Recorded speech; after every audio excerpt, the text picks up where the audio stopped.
আমাদের পশ্চিমবঙ্গ রাজ্যের নতুন মুখ্যমন্ত্রী মাননীয় শুভেন্দু অধিকারী মহাশয় আপনাকে শুভেচ্ছা জানাই।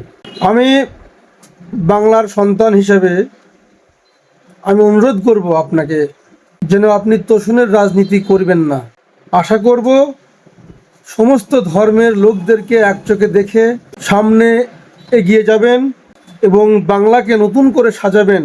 বিশেষ করে শিক্ষার দিকে একটু নজর দেবেন যেন শিক্ষাটা ভালোভাবে চলে, কারণ আমরা দেখেছি বিগত সরকার শিক্ষাটাকে শেষ করে দিয়েছে। আপনি এটা করবেন না।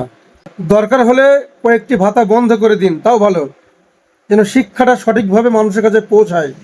পাস ফেল আবার চালু করে দিন, না হলে কেউ ঠিকমতো পড়াশোনা করছে না বা করবে না। আর আর কোথাও যেন সাম্প্রদায়িক দাঙ্গা না লাগে সেদিকে নজর দেবেন। যেই সাম্প্রদায়িক দাঙ্গা লাগানোর চেষ্টা করুক না কেন, সে হিন্দু হোক বা কিংবা মুসলিম কিংবা খ্রিস্টান, যেই হোক না কেন, কঠোর ব্যবস্থা গ্রহণ করবেন আশা করব।